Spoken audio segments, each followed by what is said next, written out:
All right, we're going to dive in. So, this company, electrical contracting business, just like we talked about in Massachusetts, I want to give you a little rundown. So, this is their case study. They're a team of 5 to 6 people, mix of field and admin staff. They were doing about 1.5, 1.6 million when they came to us. And one of the big questions they had was like, hey, should we stay lean or should we try to grow to 2 million a year?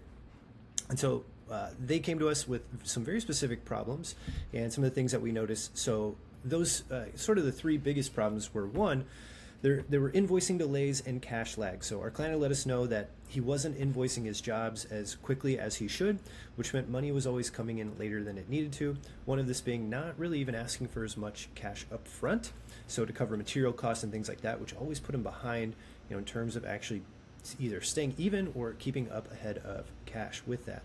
So that was number one, invoicing delays and cash lag. Number two is unclear gross margins. So this is interesting that we found.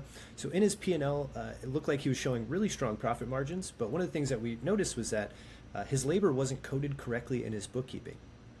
And so what that was leading to was actually not actually presenting true COGS for him, and which is actually affecting his pricing because he was basing his pricing off of what he thought was an accurate profit margin. So it was really interesting. Once we were able to go into his bookkeeping, we were able to help fix that, and we were able to really show that his true gross margin was around 52% versus what it looked like originally higher, around like the 60% mark. And so it's a huge difference when you're talking about something, doing 40, 50, 60, $70,000 potential deals. It's a big difference if we're talking about 8% change in profit margin.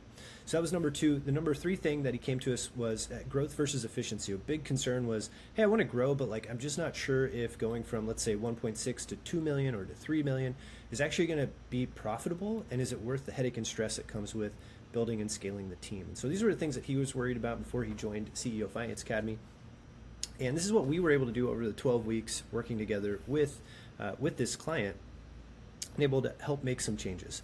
So one of the things here was we built a 12-month projection that showed seasonality, so when actually his high seasons and low seasons were, and he could actually sort of see how severe and significant the cash flow swings would be based on a high season versus a low season. So like spring peaks, it looks like, hey, we have all this cash, we're going to make all these big decisions. But if we look a little bit further towards the winter months, and it's like, hey, we got to save quite a bit more to cover those times when things really, really slow down significantly.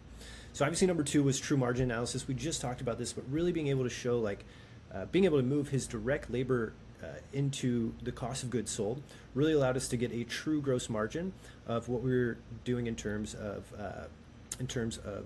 costs, which allowed us to shift pricing and to be able to say, hey, if we're going to go bid on projects for you to stay profitable and actually not only be profitable but hit the kind of goals that you want to hit, here's how we have to do our pricing. Here's what pricing actually would make sense for that to be the case.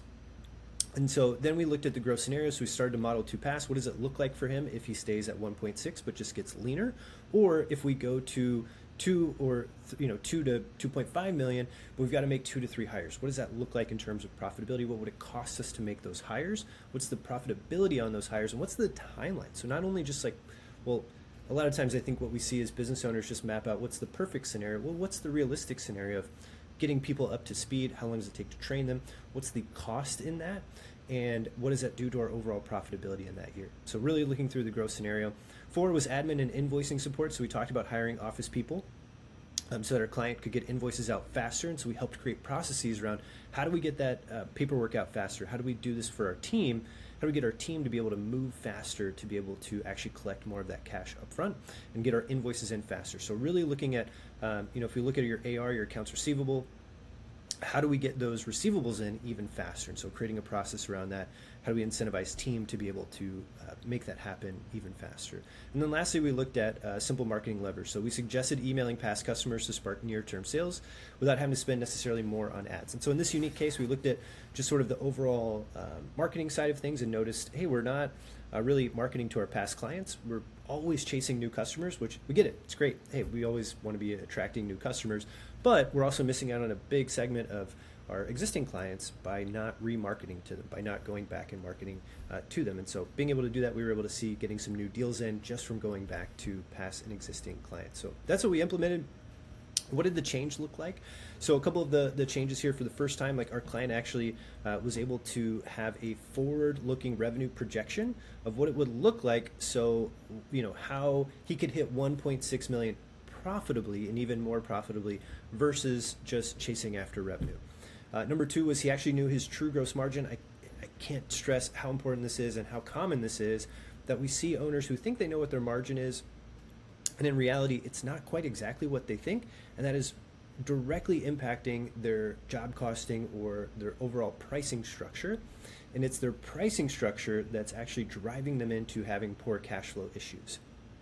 And so once we were able to really understand the true margin, we were able to say, hey, which projects are actually profitable and which ones aren't. And I can't tell you just how many times we've seen where someone's like, I always win these bids.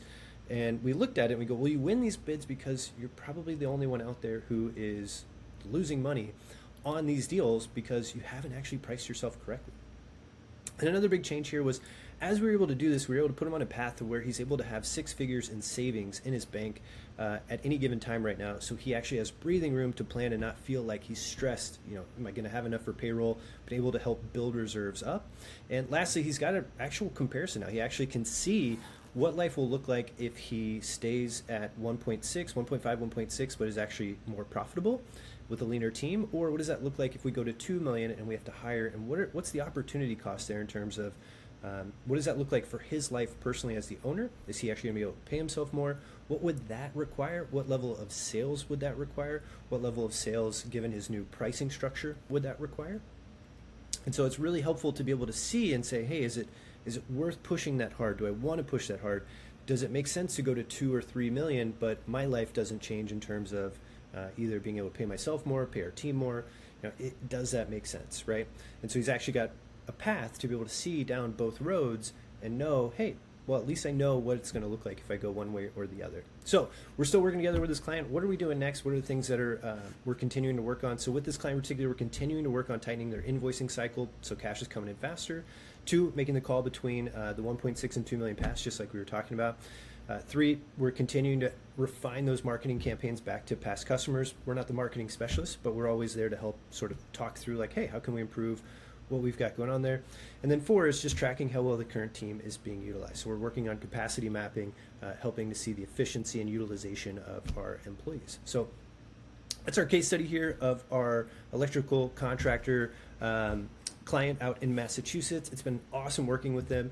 A couple things I'd say here as you're looking through this: if you're running a home service kind of business, or really if you're running any kind of business that requires custom bidding or projects, you really want to have an expert look in on your actual profit margins. So rather than thinking like, I think I have an idea, and if you're trusting your P&L and trusting your bookkeeper and accountant, we love bookkeepers and accountants, but it's been very rarely where we've seen where there's not something missing or something's being categorized wrong, where we can actually go in and be able to see like, hey, we need to allocate things in a specific way so you can actually know that actual true profit margin.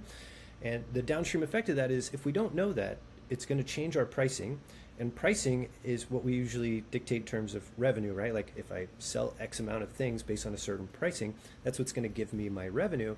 Well, and we set those revenue targets based on all of this, right? So if you're like, I want to get 3 million, but we're looking at an incorrect profit margin, which is what set our pricing, which is then dictated our sales targets, you end up on a path where you could literally scale yourself broke if that's the case. And so it's always worthwhile. Obviously, what we do here, we do fractional CFO services, and we do the CEO Finance Academy, where we actually sit and train you as the owner to understand these things and work through this with you.